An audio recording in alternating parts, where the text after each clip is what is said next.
Welcome to the Nerdiverse. Go ahead, sit and listen to the masters, the old heads, talk about what you love the most. Video games, comics, movies, and everything you need to maintain your week. Got the knowledge that's straight out the ether. Gonna need a drink and have to take a seat to expand your mind and listen to the speaker. Mike and the squad's gonna give you what you need. Please send in a question, come and get some answers, learn a couple lessons from the masters with the special guests. We got the green lanterns glowing on their chest. Yes, please sit back and relax, cause we're gonna hit you with them stone cold facts and allow me to be the very first to welcome you to the masters of the Nerdiverse.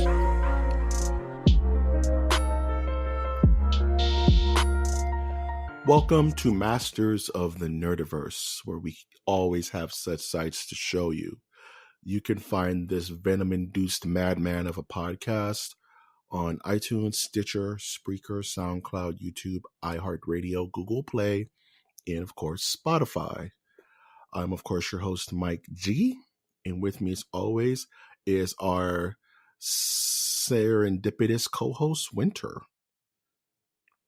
Hello, Mike G. This is Winter, Trash Monk, I, coming at you in the stormy interwebs. It's so why is the internet stormy tonight, my good man? Governor. Images of Bowstead are hitting me on the head. That's not a bad image to hit you upside your dome, bro. Only if you're a pervert. Back to you, Mike. Back to you. Let's go, Ray. At least it's not Booset. If it's Booset, then you got issues, because that's like some The Rings stuff right there, dude. You know what I'm saying? Back to normal voice for Winter. I was gonna see how long you was gonna hold that out, but Winter, if Samara from The Ring, no, that's a bad example. Let's say if not Samara, what's the name of the ghost from The Grudge? Cat noise boy. Sadako. I think it's like Sadako or something like that. I may be getting that wrong. They'll let me know. On the interwebs. If she wanted to go on a date, would you go on a date with the grunge lady? Oh yeah. You know, she can't talk. She'd just be like, And you're trying to dissuade me from dating her? No, but she's a really, but she's like a really expensive date. But she's like Slimer. You know what I'm saying? Like she buys a bunch of food and acts like she's eating, but it just gets thrown on the floor because she has no corporeal form to then absorb said food and take its nutrients. So. Now, in this storyline, is she still haunting a house, or does she have a real job? Her job is haunting the house. She's like a caretaker. Does she get paid? You know what I'm saying? Yeah, she gets SSI. I said paid, not She gets paid food stamps and all that fun stuff, dude. She has her own money. She's her own woman. You know what I'm saying? But I want in on that. Like, does she have a good enough job to where I don't have to work? I can focus on podcasting. Well, I don't know. You know, I don't know what SSI is like in Japan. She can, or sugar mama-san.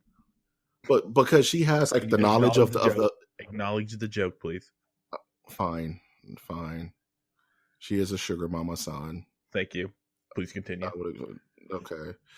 She has the knowledge of the grave, so she knows like all the future lotto wins and stuff like that. She just knows it. Okay. So she could be monetarily beneficial. It could be like a supernatural Bonnie and Clyde, odd couple. But the moment you make her upset, she will kill you. Hey, so what's new? Makes sense. Yeah, makes sense. By the way, you're talking to the guy that has like told multiple people that he would date an MMA fighter just to be like the one husband in the row of other wives to the female fighters, and be the one husband there like knitting or like reading a book about Latin in my sweater vest. Going, oh, there's something going on? Oh, what happened? Are they okay? Are they okay? She made her money. So right? Winter, okay. She got paid, right? So what you're telling me is that you're down for the violent snoo, Doug. I don't know. Violent snoo, Doug. I'm in for empowered women, to down for that snoo dog? Okay, I rebuke your answer and Jesus. your question. And you know what? This is just a growing trend where you're the dirty one of the group. You swear, and it makes people's ears cry. And now, yeah. You know, it's gonna be a good episode when I'm being rebuked. Just, you know, we're adults here. Just answer the question. Anywho, what else did you do with your week? I know we're adults here, but you know, I've got other people. I have people listening. Okay, I maybe you're different, but I think people actually listen to the podcast. Oh no, but you know, it's for two different kinds of people. Okay, let's break this down. There's for the people who get the reference, and there's the people who don't get the reference. Right.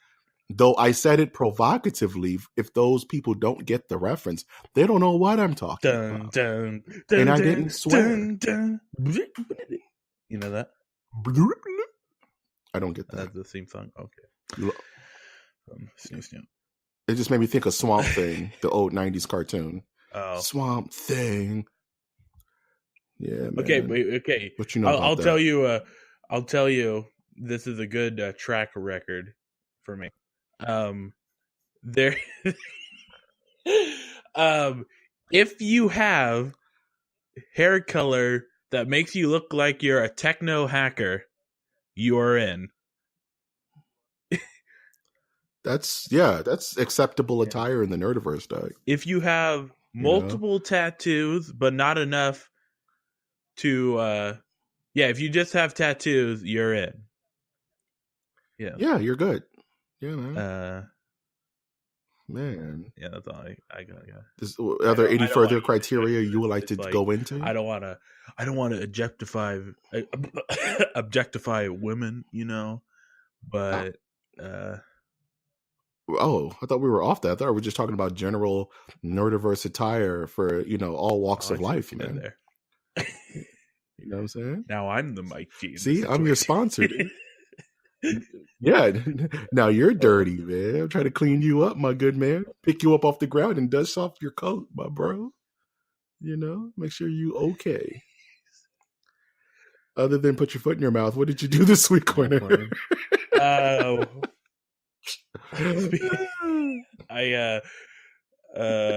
Saturday I cleaned house and played a lot of League of Legends.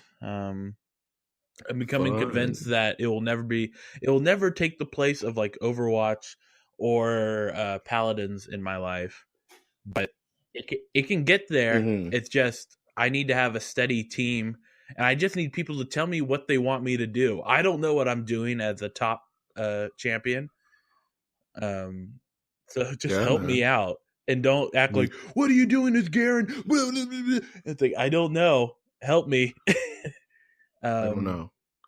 So except for rather than yell at me, just tell me what you want me to do, man. So you know? On Sunday I went to somebody's house after doing Sunday stuff, wink wink, and went to a friend's house, to someone who was there, and we had they had a barbecue. I was invited, and we talked. They listened to Masters of the Nerdiverse. Yeah. And cool. What they say? They had a lot of praise for one of the hosts. No, they like you. They like you. Am I nefarious, Doug? They like you. Everybody hates me, Doug. That's okay. On an unrelated I'll be the note, villain, man. If I didn't like the language. What am I supposed to do? Hey, that's one guy. He wasn't even in the room, so everyone in the room that listened to the podcast likes it. Do I have such a dirty mouth? Is my mouth? Sometimes you say it, man. Sometimes you say stuff, and it hurts the ear balls of some of our listeners. So, and they're expecting. I'm just saying, I can go into like a 15-minute. So. I can go into a 15-minute aristocrats joke if you guys need me to do this. Just know that they don't control. They don't control the podcast. They don't control the Nerdiverse. They can stay in their monastery, their moralistic monastery, off on the third quadrant past Xenu. and The Great Tormentor, dog. Okay, let me give a State of the Union for all of those who may listen to this beautiful baby of a podcast. I, Mike G, am an equal opportunity entertainer. I speak my mind through this microphone, just like any red-blooded American or anyone out there who can hear the sound of my voice. I am not the dirtiest human being, mentally or physically, but certain words may slip out of my tongue that may not be digestible for a certain corner of the nerdiverse, to which I understand. But if you bring up my Chinese or American heritage again, I'm going to collect your effing head. Just like that effer over there. So if you have anything else to say, now's the effing time. I didn't think so. You're Chinese? A little bit. Those who know the reference will get it. Oh, sorry. We make references over each other's head, and that's how you know we're in the true nerdiverse. Yeah, man. That's how we learn. Russia and America, and what's Cold with you War. Bringing up Russia all the time? Am I Russia? It must be Russia because there's always the stigma that I'm some kind of weird like splinter cell communist. I like that. I like that lore as well. But I'm not. I'm super not. Oh man! But I do apologize for those if my crude language does offend. I'm trying to curve it a bit more. You should hear some of the earlier episodes. But I'll definitely do better. For those who like my cursing, F yeah. Yeah, it's a growing process for both people involved. I don't know if I was even supposed to bring it up, but I just wanted just wanted people to know that hey, I need the feedback, man. Mike and I talk about these things. We as masters of the nerdiverse in our own separate quadrants. He's East quadrant. I'm East Germany. I'm West Germany, and we talk about these things. And we're soon masters. We're soon overlords of the nerdiverse, I guess. Yeah, man. We're gonna graduate. You're Biloxi, Mississippi, and I'm Chirac. You know what I'm saying? This is how it goes. Chirac. Represent. Yeah, man. Is that a real place? Or is that just a Spike Lee movie? It's not. That's neither. That's like when it's like on Eric Andre. She was like, the song, Waka Flocka, Waka Flocka Flame. She's like, is that a band? Hannibal was like, no, that's a man. It's so funny. I'm pretty sure Chirac is a Spike Lee film. Chirac is a spot you don't want to be at unless you know what you're doing. You know what I'm saying? CHIRAQ. You have to be. Yeah, man. Yep. You don't keep up on Spike Lee films? The last Spike Lee film I saw was Do the Right Thing, and I was a child, my dude. And that movie was getting it. John Cusack and Wesley Snipes and Nick Cannon? All the big hitters. Okay, let's get to the news. I didn't even go over my week. Oh. I had to defend myself for my foul language, dude. Okay. How was your week? All right, really quick. My week was great, my man. What did I do this week? I did a couple of things. One, I'm still watching Haunting on Hill House, The Haunting of Hill House, which is amazing. It's a high recommend from Mike G. As well as Ozzy Austin's podcast. They went over that. The man, the myth, the legend, those cats are doing great works, especially with their 3.5 hour podcast-a-thon, which I highly praise. One day we're going to do that. We're just going to do some kind of podcast-a-thon. It's going to be absolutely amazing.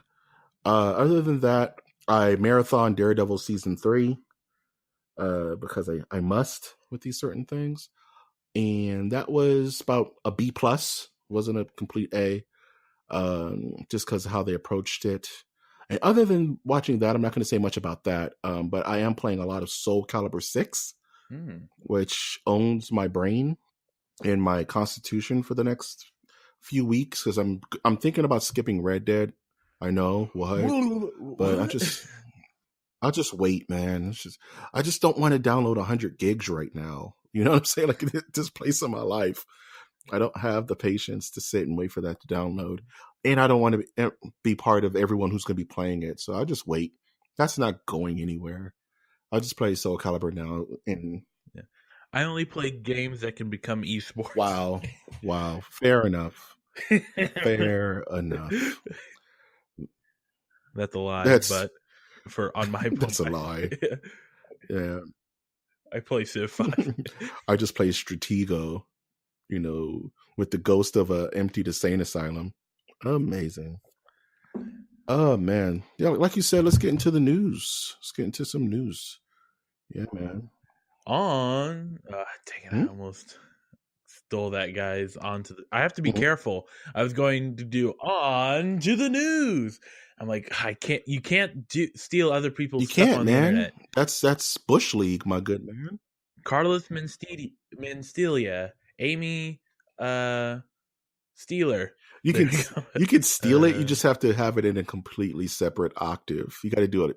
If they do it high pitch, you got to go low pitch. That's how you do it. That's how thievery works. My goodness. But we need a catchphrase for when we're about to go to the news. I guess we'll talk about that off the show, but I don't know. Okay, I'm pretty quick on my feet. Let me give you one. All right. Mike G's got the news from the RSS feeds, and now it's time to feed me Seymour. Take it away, Mike. I don't like any of that. Take it away, Mike. You just threw me the chainsaws, and I have to juggle them. Speaking of awkward pause, I'm going to mix things up and go over something that you don't even know that I added to the docket, my good man. We're mixing it up. We're mixing it up. So mixed up that this article line doesn't make sense. LeBron-James is set to produce a Friday the 13th reboot. The LeBron-James? The LeBron, I am the king. Creator of a Bubblicious flavor called LeBron Lemonade. Have you tasted it, man? Do you know what it's about? That's what he's known for, right? What else does he do? I don't know. I think he's in movies. Isn't he some kind of like entrepreneur? Well, he is a big actor on the court. Wow. I'm not gonna besmirch LeBron fans out there, but my man is planning on producing a yet another Friday the 13th reboot with the original director of the first film, Sean Cunningham, which he's come to LA because I believe he wants to dive a bit deeper into Hollywood, as it were. And who knew LeBron was a horror fan, or even if he is, maybe he's just throwing money at it. Right. I don't know. It's very interesting to me. Like, why this project? You know what I mean? It's very strange. And we talked about a couple of weeks ago that he wants to do the Space Jam movie, which, you know what I'm saying? So I'm just like, maybe you should worry about winning a championship first before doing the whole Hollywood thing. It seems like there'll be like a mental distraction. No, I mean, if you got the money, honey, Hollywood's got the time, we will say, unless... I don't know, man. Hey, I mean... Fair enough. I mean, in the sense that, hey, I want to make this movie right now, and it's going to be Friday the 13th, and they smell like, franchise? Yeah. Ugh, that's Hollywood for you. How can we fit this into the Marvel universe? Actually, Jason would fit quite well into the Marvel Cinematic Universe, actually. Just throw him on Netflix. He'll figure it out. Freddy versus Jason versus Wolverine. Jason versus Luke Cage. They're both fighting to get their own shows. Oh, I like that. That's dirty. Speaking of that, no. I got something to throw in here because you mentioned LeBron James. Okay. Yeah, you got it. Yeah. So another. I already messed up the lead. So another story this week was Nike signs their first esports star. Chinese League of Legends player Jian Zhao makes history. Jian Zhao is better known as Uzi, and he's working with LeBron James on a dribble and campaign. with shirts that are, I'm just kind of like rereading the IGN say, Yeah. dribble and carry. Yeah, go for It's it, a man. reference to Fox News host Laura Ingram's comment, "Shut up and dribble," that criticizing LeBron James's comments about President Donald Trump. Xiao is the first esports Wow. player Nike has ever sponsored, but Nike is not the first sportswear company to dip its toes into the video games. Champion partnered with multi-game team Dignitas back in September. And also, let's remember Ninja appeared recently, or the first professional gamer on ESPN magazine cover. Mm-hmm. For the esports player, what's his game of choice? I don't know. I don't recognize his name. Oh, okay. What are your big in as China. the Big in China? Big in China. That makes sense. Makes sense. As the esports aficionado of the two, how do you feel about them tipping their toes into mainstream sports such as basketball, ESPN, Sports Illustrated? It can only be, in my eyes, it can only be good for the e-sport community.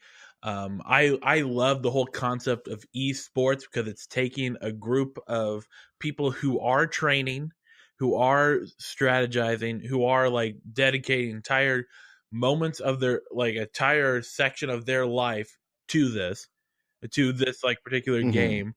And it's like it's never, I don't think it can compete necessarily with like traditional sports such as football, soccer, or basketball, but it might, like, past my lifetime. I mean, I remember someone telling me about how they went to a sports bar and there was one guy asking, can you turn it to this channel, because they were having a Rocket League tournament or something like that.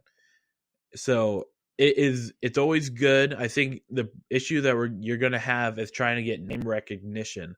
Like how are you going to get, like, you need to have hundreds of ninjas out there, and like people don't know who Ninja is a lot. I mean, we own a computer and we're young. We know who Ninja is. But I think there's going to be a drive in the future to do more publicity. Like Ninja was recently on Ellen DeGeneres playing Fortnite with her, and she's terrible. And yeah. Well, I mean, it's like Conan's Clueless Gamer. Right. Would you be weirded out if Conan was just a beast at like Madden? You know what I mean? Just like, what? True. like so it's fine. Like it's a way for them to get publicity for these smaller known, for this new way of kind of competitive viewing. You know, I wouldn't necessarily lump it in with physical sports. I think it's its own different thing. But can it be as big? Look at the Fortnite numbers, man. Like if they could find a way, you know what I'm saying, to do that, I think it could be just as big. Unfortunately, I think it's going to be lumped in with the certain deals that are underway. ESPN has deals where they're going to be showing League of Legends and I think CSGO tournaments on their channels and on their streaming service. And of course, closer to us, NBC Bay Area Sports Network, I think they televised a Rocket League tournament that they had. So you're seeing like there's going to be competition. Unfortunately, what that means, and I think you're right, they should be separated, because if there's a block where, oh, this tournament's happening when there's like a minor league hockey game, they might pick the minor league hockey game before airing the tournament on their channel. So it's again, it has to take time, and eventually could be like, hey, we don't need to be on TV. Who watches that anymore? NBC is going to sponsor their own channel on Twitch where they show the tournament. And that's, they're already kind of doing that. Like even on Twitch, there's like Thursday night football. You can watch it on Twitch now. It's kind of weird. And like you were mentioning, there is a bit of a changing of the guard when it comes to how this content is being digested. At first, when you were kind of going through your thoughts, I was thinking that esports to make it needs to be primetime channel 2 channel, primetime Fox, primetime ABC, NBC, but it doesn't necessarily need that given that people are unplugging from their cable That's true. boxes more and more nowadays. It's just people is there's brand new ways of taking this content. And even now, like you said, there's a precedence being set that ESPN airs the finals Right. of Evo, the Street Fighter V tournament, and the Dragon Ball Fighters tournament aired on ESPN uh, during Evo, and it got pretty good numbers. But I think it's just two different groups of people, and the trick is mixing them together so that the Raiders fan can still enjoy a blackout tournament or a Madden tournament. You know what I mean? And there's still that stigma that video games are for children, and it's not the same as the gridiron. You know what I mean? Or baseball. But I think the more we unplug from these old guard type of thinking, the more that is going to unfortunately blend and make both worse. If I can play the contrarian here, you know what I mean? Because there's a purity to me to like esports before it was esports. Like the tournament scenes, the Right. community. The more money you inject into that, the more of the soul you're pulling out. If that makes any sense. It's I It's a give and take. it's a give and take because there's still going to be tournaments that are not connected to like what they would show on television that would still have the body and soul of like what you're talking about. Mm-hmm. But this would be like like I would see like that would be a tier, but then there's another tier of televised tournaments that people go to.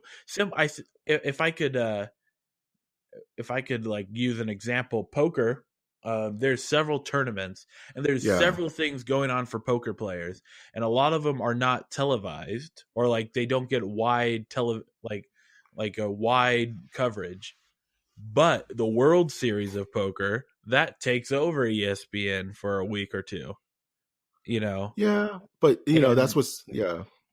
and the funny thing about that is that they don't know who's going to be in the top numbers. So it could be some random guy that like earned his like spot by playing online poker, and he's the underdog. And then I think that's when you start getting the like heart back into the game or what something like that of Yeah. like yeah. And So yeah. that's no worries. And I think that's what separates the dogs from the wolves, so to speak, is where Mhm. I lump that scenario in with the fighting game scene, where the thing I know a little bit more, where I where you have sponsored players like Justin Wong, like like Sonic Fox, guys who Yeah. wear their jerseys and they're being paid to play video games, and you have Johnny Walk off the street, who just may win Evo, walking off the street, biggest Right. platform in fighting games. But you're not going to see, the El Segundo mud flippers in the Super Bowl. You're going to see the teams that have been strategically ordained to be on that stage. You know what I mean? That have millions of dollars of sponsorships, that have owners, and so it's a business. It's a living business Right. versus Well, you know would you compare it to like because Overwatch, there's teams and those are sponsored mostly by companies. Like mhm, T-Mobile has their own team. right. Um it could essentially be like I want to go to like the club system of England where no, I can't do that. I don't know what I'm talking about. It's just like there's a team headquarters and these players represent this team and the people they sponsor, but they go do tournaments. I think that's how they do it, like team Yeah. yeah. But we I spent a lot of mean, time talking about esports, so I'll no give you the worries. final word. It's just yeah. Give me your it's just a very interesting topic. So yeah, Yeah. what's your final thought on this? I have another story about esports that will come up later, I assume.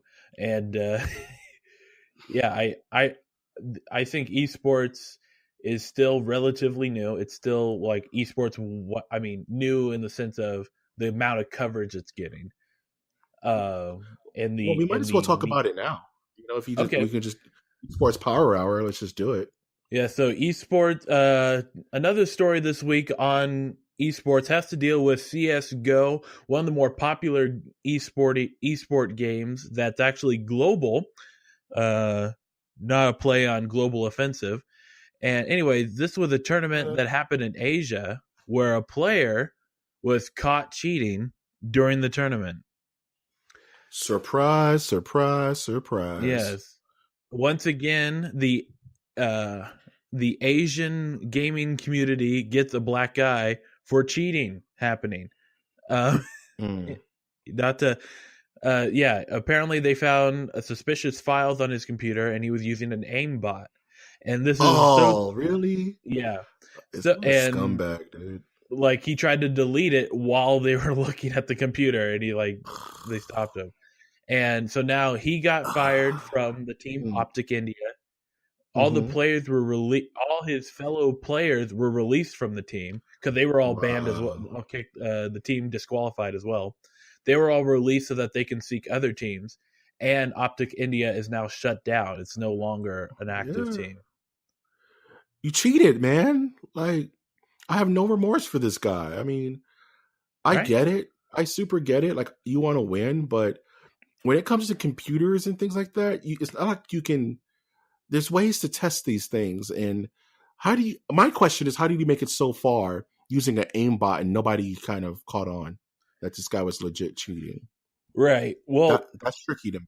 Like what? Like how yeah, did no someone one made a notice? mistake, I would assume. Either they need to up their protocols on what they do for testing before a Mm-hmm. game. But again, this is just like another. This is another. If there's a timeline of different things that goes on in Asian video game tournaments, going all the Yeah. way back to StarCraft 2 and rigging like who's going to win or lose in South Mm. Korean StarCraft tournaments. That's crazy Yeah. because going back to like my analogy, my esports experiences Uh-huh. with fighting games, right? Yeah. And the bigger you get, the more structured the tournament is. Like if I'm just going to like hole in the wall tournament, there's a chance somebody may bring their own system. You know Yes. what I mean, or bring their own PC, and that's what everybody plays on. And they can have anything on that thing. They can have all types of cheating mechanisms built inside. But the bigger you get, the tournament organizers will start to bring their own systems. You know what Correct. I mean? Just bring your arcade stick. We take care of the rest. We got the TVs, we got the PlayStations, the Xboxes, I whatever you think that need. they do for Don't Super bring that. Smash, right? You just bring your controller. Yeah, just bring a controller because it eliminates these kinds of problems. Mm-hmm. Where if it's at this level, there's no excuse for anyone bringing in their own rigs to play. You know what I'm saying? Like, there's no reason this guy should have got an aimbot into the door in the first place. Because the organizer should have already had rigs set up, so it's an even playing field. Mm-hmm. Everybody's going to play on this rig, this type of computer across the board. Just bring your playing gear, like your mouse and keyboard, wherever you need to be comfy. But we got the rest, and I think that's a big oversight on that tournament to allow people to bring in their own computers that can have an infinite amount of gnarly stuff on there to give them an edge. You know what I mean? That's kind of silly to me. Yeah, I I don't know. mean, like I think the software's already out there. I think there's a couple of people that already use it, but there's going to Yeah. have to be like a company that comes out going that we're like, how there's the anti-doping committee for the Olympics, see how well Mm-hmm. they've done. And And then they're going to come out and like, we're the anti-cheating commission for all wow. esports and see how well they've done. So, Well, like you said, this is all still very new, yeah. and these checks and balances are being set by precedents. You know what I'm saying? Like when the problem happens, then you build a new rule to fix that problem. But since it's so new, they're like, oh, we didn't know we had to look out for that. It's like, what? No. That's why the police have internal affairs. That's why, football has refs and, the league and things like that to try to at least try to check this stuff, even though it slips through all the time because cheaters are going to cheat. But, that's allowing other gaming teams to bring in their own rigs for other teams to play on that's kind of silly to me. I don't know, especially at that level. You know what I'm saying? Yeah. Again, man, time will tell. Time will tell, and this is in hindsight, this is a good thing because if they didn't, happy they caught these guys now and knocked them out the box rather than they win and then after the fact you find out they won by aimbot. That would have been a way messier situation. Correct. You know what I'm saying? So, okay, as I kind of alluded to earlier, Netflix canceled Luke Cage after 2 seasons. This is right after last week where they canceled Iron Fist after 2 seasons. And I think the writing's on the wall that Marvel's pulling back their darlings from Netflix, I want to say. Oh, so that's... I totally missed that side of it, that Disney streaming app is coming. So, yes. So these absolutely. shows couldn't necessarily be brought back. Wow. I just thought Netflix was like, these shows are bad. I'm done. No, because Luke Cage was not necessarily bad. Right. It actually, I thought Luke Cage was great. Yeah, absolutely. So that was the surprise. Like, what? And then I started making you think, like, the Disney streaming app is coming very, very soon, probably early next year. Wow. And they, sometimes you have to kill your darlings so they can be reborn elsewhere, And there was an article today from the showrunners of Daredevil saying we're hopeful we'll come back for season 4, but we don't know because you don't know until the writing's on the wall. And the guy who played Luke Cage, yeah. Oh yeah. So does this mean that Orange is the New Black is going to Disney? Is that a Disney property? I don't know. I thought that was just strictly Netflix. Or are you pulling my chain? I'm pulling your chain. Okay, I'm just making sure. Who else wears orange? No, I have no segue for that. But yeah, pour one out for Luke Cage. Dr. Zeus. Dr. Zeus. Oh, man. I'm going to do something I want to call the DC, my own little DC Power Hour, because there's quite a few things I want to talk about. Yeah. Before I get to my major thing, I'm just going to rant on for a cool minute. Just really quick before I start that, Guillermo del Toro is set to direct a stop-motion animated Pinocchio film, which is cool. Good for him. Hopefully it's good and nice and dark. People forget how dark Pinocchio is, but that's kind of a scary movie, actually. Pinocchio's pretty trippy. Monstro and the Island of Donkey Children and all that good stuff gets pretty heavy. So I'm really interested to see how that goes. But I'm going to call this the good, the bad, and the ugly for this DC news. Let's start with the good, which is, I'm going to call this this is tough. Okay, I'm going to call this the good. And this is that Wonder Woman 84, which was slated to, the sequel to Wonder Woman, was slated to release in 2019. Mm-hmm. They're pushing it back to 2020 for reshoots and editing and just making sure it's right. So what did that mean for what happened? Pretty much what happened is that it was coming out around some heavy hitters. I think like Frozen 2 was coming out around the same time that was going to come out, and it was going to air in the winter. It was going to be released in the winter, which is really, unless you're Star Wars, a place where movies go to die. You know what I'm saying? So they moved that up to next year, summer of next year, which will be a way better place for that movie to thrive and make more money. You know what I mean? There's a couple of heavy hitters around that in hindsight, DC is not in a confident place where they can just release it whenever and they think people are going to go see it. So I think this is good news.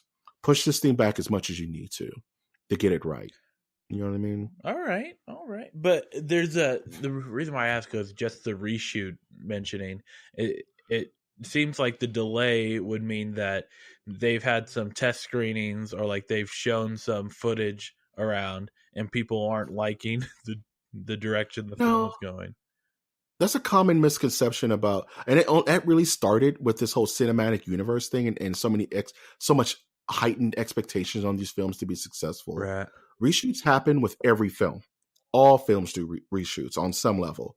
Maybe post-production or bringing the actors back to film new features. Just only certain movies have such egregious reshoots that it makes it look bad, like Rogue One, Suicide Squad, and Batman versus Superman and Justice League. You know what I mean? But mostly all movies, even Avengers Infinity War had reshoots. Avengers 4 had reshoots before they closed things up. It's just part of movie making. People get different ideas, and our things could be better, and the director calls everybody back. So reshoots in themselves are not bad. It's just kind of looking over your work before you turn it into the teacher. You know what I mean? So erasing an answer you thought was right and trying to figure it out again, that's fine. Okay. It's just some movies are so bad at it, and it's so gnarly how they approach it that it looks negative. So ladies and gentlemen, reshoots are not horrible. Reshoots are good, just depending on how much money you're sinking into it and how extensive those reshoots go. We're looking at Justice League. The bad is the CW crossover Elseworlds that's coming out, and there's one thing I absolutely love about it, and it's one thing that looks kind of funky. And there's a poster floating around where it's Grant Gustin, who plays the Flash, and Stephen Amell, who plays Green Arrow, and they've swapped costumes. So Barry Allen is dressed like Green Arrow, and Oliver Queen is dressed like Flash, and it looks kind of weird. It looks kind of funky. So that's why I called it bad. Am I excited for this crossover? Yes, because I'm a big CW fanboy. It's the closest thing to good DC live action content that we can get right now. So I am very excited for that. But the caveat, the coolest part is that there have been set photos of Wesley Snip dressed in his old school 1990s Flash outfit from the original Flash TV show on set with everyone else, with the Supergirl and the Flash and Green Arrow. And that, my friends, is hype. That is so cool. I saw that pic. I was like, what is happening? Because I'm old enough to remember when the Flash 90s TV show came out, and it was bad graphics, but it was the Flash, and it was cool. And it's the same actor from way back then has had occurring roles on the CW show from time to time, but he's never been that version of the Flash. He's been Jay Garrick, that version of the Flash. He's been Barry's dad. He's played a couple of different things, but it looks like he's going to play that Flash running with the new Flash. I'm going to geek out, man. I don't know. I'm just really excited for that. So the bad is the costume design for the other guys, but the good in that is that the old school Flash is suiting up once again in his 90s suit, and it just makes me geek out all over. Sorry, I just had to take that over, but that makes me very happy. It certainly did. And winter is, and the crowd goes mild, but I know there's some people out there who are really geeking out as much as I am. And the ugly CW Cruddy Wilderness.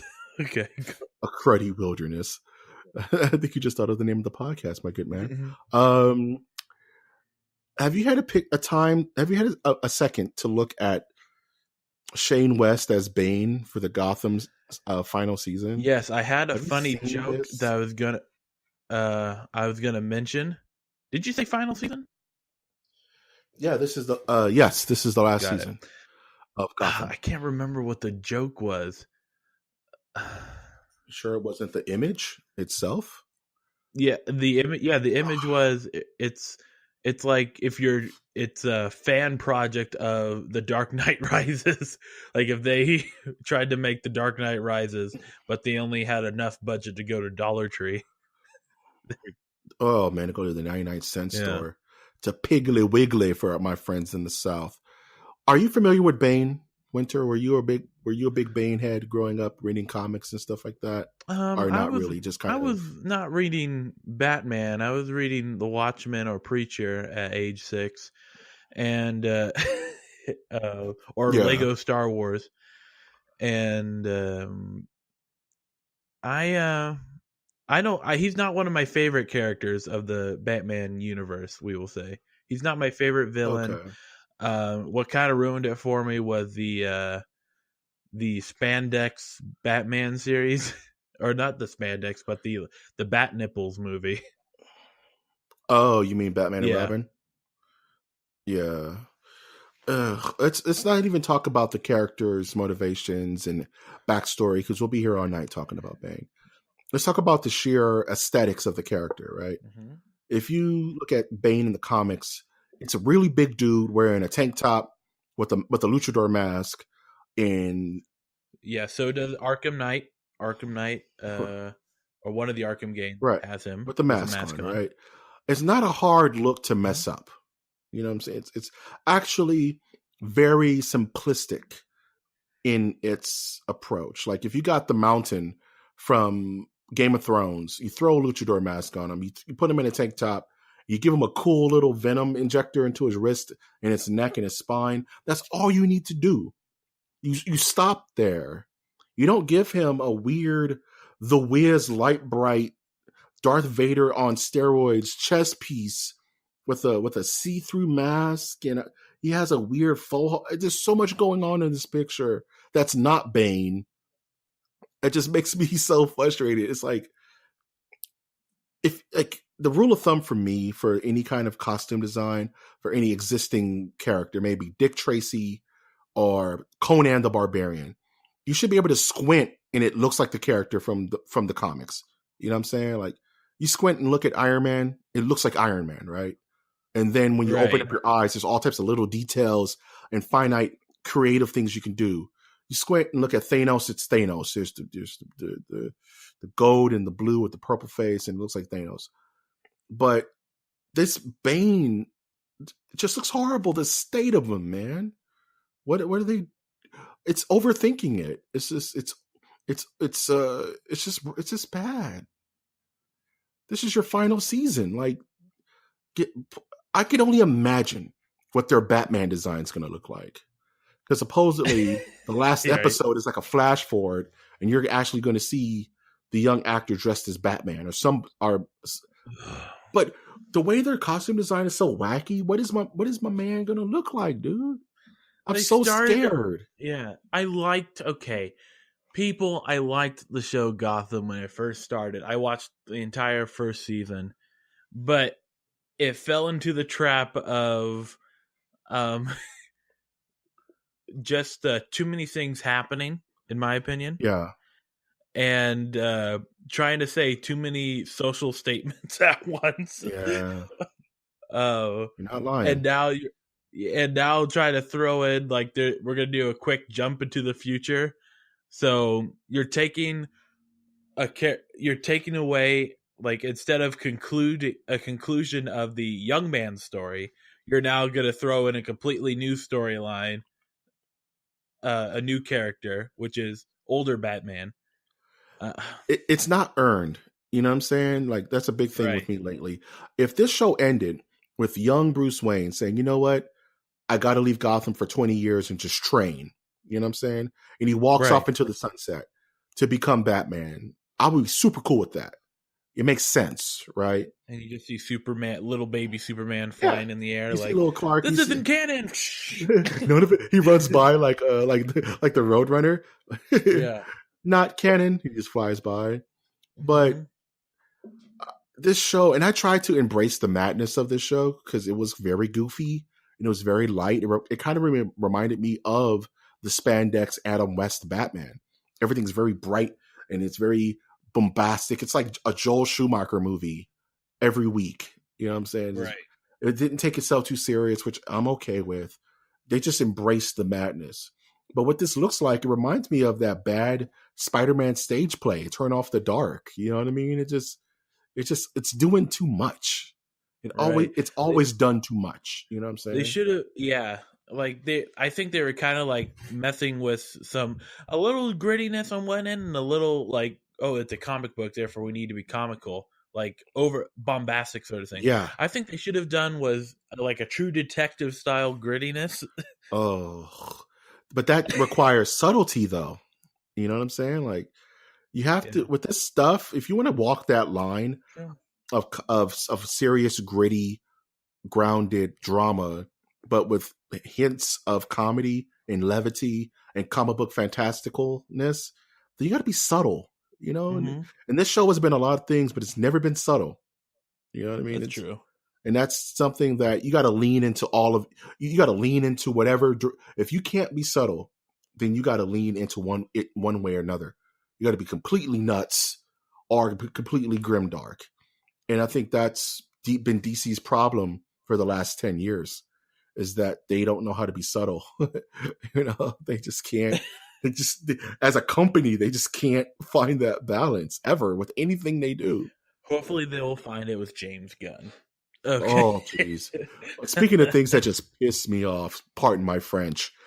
This is probably the most eye-twitching news, and this is what we'll close on because we're running a bit long in the tooth, is that Konami's own Metal Gear Survive will be getting a Halloween event crossover, pulling characters from classic games such as Castlevania and Silent Hill. Now, this is the same game, Metal Gear Survive, mind you, that wanted to charge you for extra save states. Yes, whatever happened to that? It happened, and people didn't do it, and the game bombed.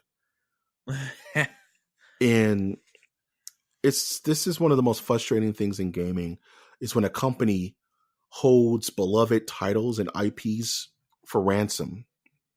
You know what I mean? Like, right. Capcom did it for years with Mega Man, right? Mega Man is just now getting his time to shine after like 10 years.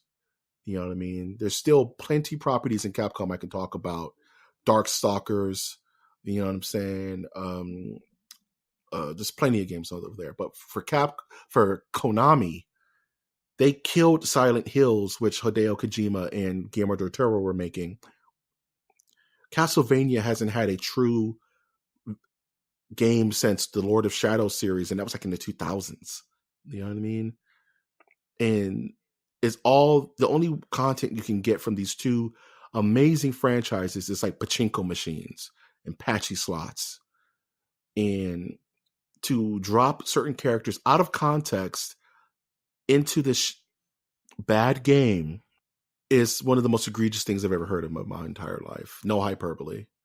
It's disgusting. Like, disgusting. I'm disgusted. No, I hate to be that dramatic about it, but it's like just make a Castlevania game.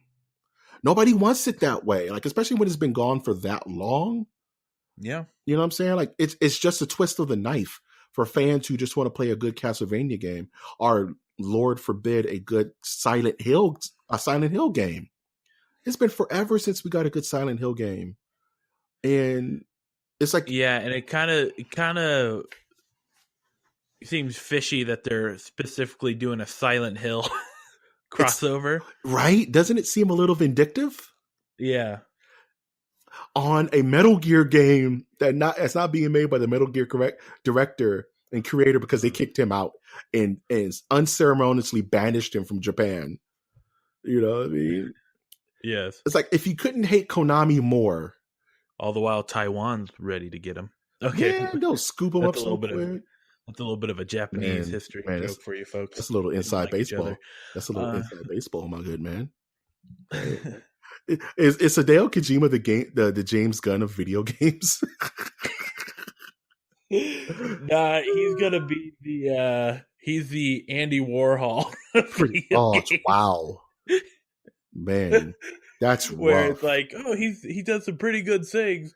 I don't understand it, but it's cool.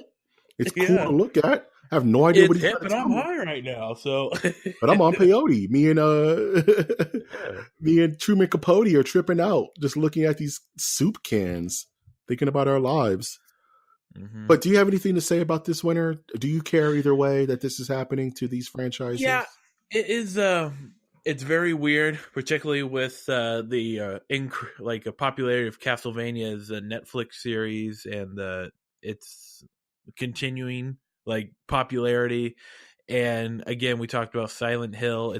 I think it's kind of like a slap in the face that they're combining Silent Hill, Metal Gear Solid into a crossover. It shows no business tact at all doing that. And it's It's like I can't give all the blame to the overlords of Metal Gear. Castlevania and Silent Hill have their own people signing these. Like, and it could be, I mean, there's people who had to sign on both ends. Right. Even if they're in the same company, they would have to agree to do this. Right. And so, yeah. So it is, it's just unfortunate that it's just completely oblivious to fans' reactions to these type of things. And it reminds me of like Dead by Daylight. Mm-hmm. They included Mike Myers into it, which was a cool idea, but it made people go, "Well, why don't we have a Halloween game?" That's the problem, isn't it? Like, in my mind, yeah. And as you mentioned that, I started thinking like, well, Simon Belmont and Richter Belmont and all this cool Castlevania stuff is coming to Smash Brothers Ultimate. You know what I'm saying? Those are the new characters for the new Smash Brothers. And you say, well, what's the difference? Right? Like, why are people cheering for Castlevania and Smash Brothers and jeering? Well, there's a big difference, I would say. Go into that for me. So the big difference is that Super Smash Brothers has a history of having such a crazy pool of characters to the point of like, why is Snake in here? Sort of thing. Preach, like man. They have a set. What is it? Like, this is what people should expect. That they're gonna have all your favorites, then some crazy ones. Similar to Soul Calibur having like Yoda in something. Mm-hmm. But Metal Gear Solid, though, or Metal Gear franchise does not have that. They have, you're going to play specific people and this specific universe that is not brawly. It's not like an action game where people are expecting crazy characters. Mm-hmm. It is this. And then you're trying to put it into a survival Metal Gear game that is also not known for being crazy. Mm-hmm. And there has been precedents where Metal Gear has had wacky stuff go on. Like in Peace Walker, there was a weird Monster Hunter crossover, if I remember correctly. But that was on a PSP game that didn't necessarily. And Peace Walker is an amazing game. Don't get me wrong. Metal Gear Peace Walker is awesome. But you know what I mean? Monster Hunter wasn't dead. You know, Monster Hunter has been thriving since it's been, Monster Hunter is huge in Japan. So it makes sense. Right. But we haven't had anything for a Silent Hill or Castlevania to make us, like you said, it sets a bad expectation. You know what I mean? I'm expecting a new Silent Hill game since you killed Hideo Kojima's and Guillermo del Toro's. I'm expecting a new Castlevania down the road, at least a hints at one. And you're not. I'm saying this is probably not gonna. It is definitely meaning that it's not gonna happen anytime soon. Mm-hmm. And what's funny? Remember in Call of Duty, the Predator was a hidden character, or was the character you can play as in a mode or something like that, if I remember correctly. Okay. But then years later, the Predator movie came out, kind of as like a tester. You know what I mean? Yeah. You're like, hey, let's see, people still like the Predator, and even Ghost Recon Badlands, there was a Predator mode in that, remember? Where you got to fight the Predator, and it had a lot of Predator themes, and you can dress like the Predator and all types of cool stuff. So maybe this is how companies are now testing the waters for IP interest. This is, let's put Castlevania in Smash. Let's put Castlevania in our game. Are people going to buy it more? If they buy it more, that means we should probably produce more. And I get that. Yeah, but I predict that the Predator being added to the game was an afterthought to them already making the film. Yeah, you think the film was already in production by the time they started doing this marketing campaign? Yeah, like the film was way underway. Like, yeah, Predator is a franchise that is not going to go away, unfortunately, for some diehard fans, I would say. Mm-hmm. They're still going to make Predator films, whether with a versus whatever in the front of it. Like Chucky versus Predator, I would predict. Oh, jeez, garbage. Shaft versus Candyman.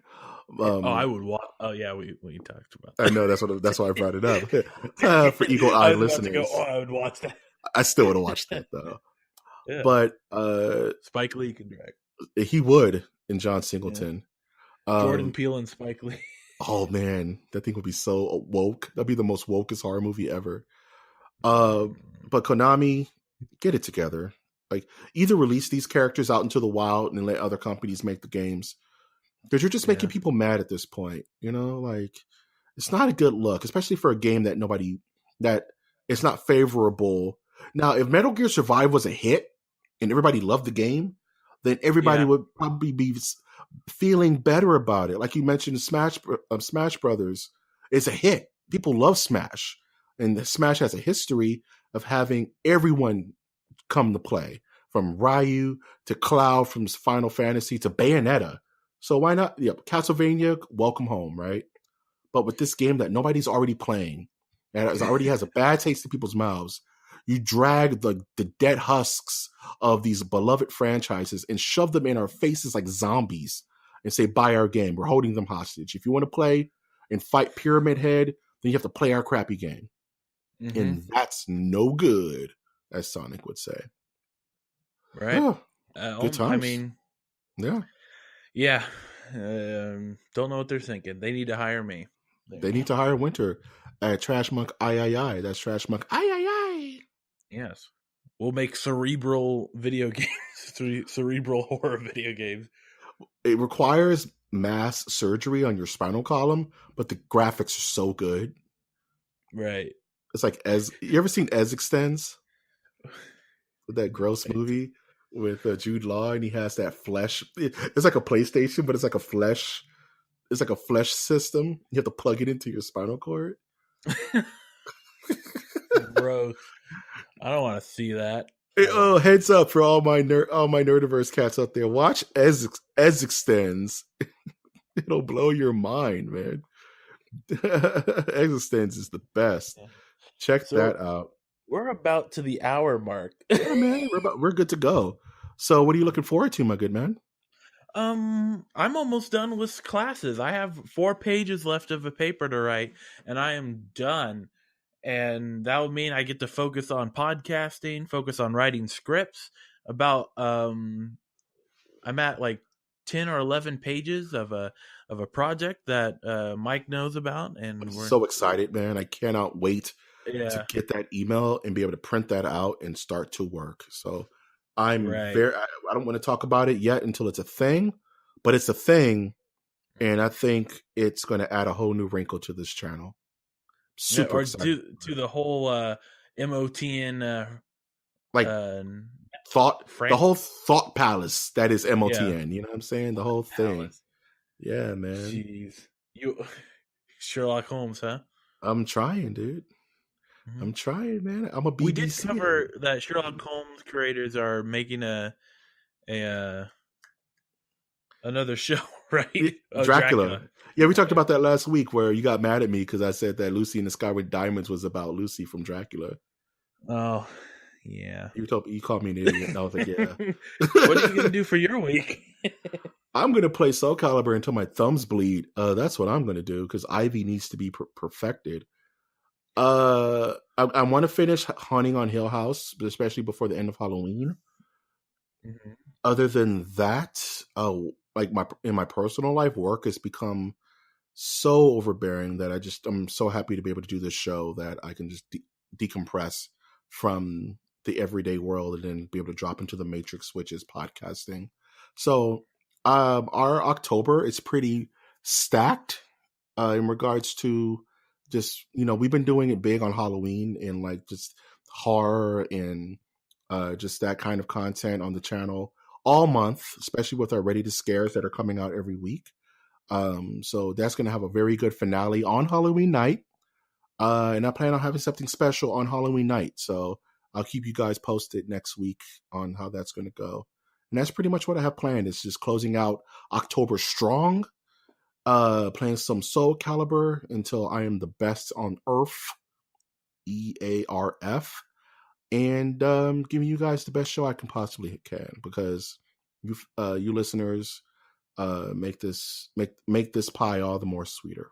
I thank you for that. Cool. Any passing thoughts before we close this bad boy out? Yeah. There. Keep looking at esports.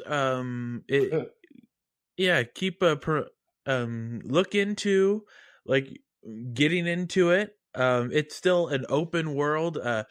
There's still like people wanting to form teams. I would encourage people to get on the train before it leaves the station. Okay.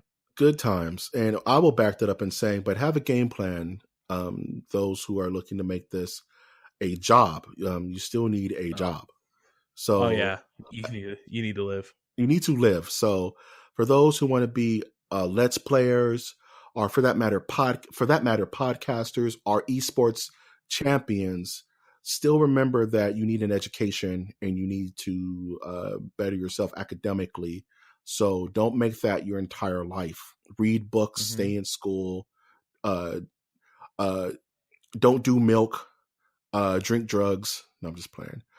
Just this stuff can be very consuming, especially to our young listeners. I'm assuming we have some young listeners out there. Just you got to learn balance. I like playing video games as much as the next person. I love comics and all this good stuff, but you still got to go. There must be balance in the voice. Oh no, I'm doing kind of a PSA, but just to back that up, if you want to be an esports champion, balance that with school and getting good grades. Because honestly, the smarter you are, the more you can outsmart people in the video games. You know what I'm saying? Only you can prevent forest fires. I do kind of. People have said I do kind of like Smokey the Bear, my dude. I just need the little hat. I'll be good to go. But who's calling you Smokey the Bear? What parties are you going to? Hey, you ever seen The Shining? That's split second. I've seen you want to get sued? We're old. Okay. We're old. If you're old as well and want to support the podcast monetarily, please visit our Patreon at mastersthenerdiversecast.com. With the very small donation of $1 a month, you can help support the channel so we can get bigger, better, stronger, faster, and give you the best podcast possible. But if you don't want to support the channel monetarily, that is awesome. I just ask and hope that you will leave a like on the podcasting portal of choice, that you will leave a comment on our Twitter page, which is at mnerdiverse, where I am losing my mind on Twitter all day on our channel, doing polls, asking questions, posting stuff, and just always delving deep into the podcasting community. And please subscribe to the podcasting portal of choice so that you can stay up to date with all of our new content, especially our one-offs. I know we do the weekly show where we go over the news, but there's also some zingers that come out during the week that you may be surprised to hear. Female Cenobites, you wanna? You wanna? Don't you wanna? Maybe we want you. Maybe it isn't such a waste of good suffering, my lady. Okay. Good suffering. I've of course been your host, Mike G. And I have been your intrepid host, Winter at Trashbunk. Aye. And we will always ask you to take that one step beyond.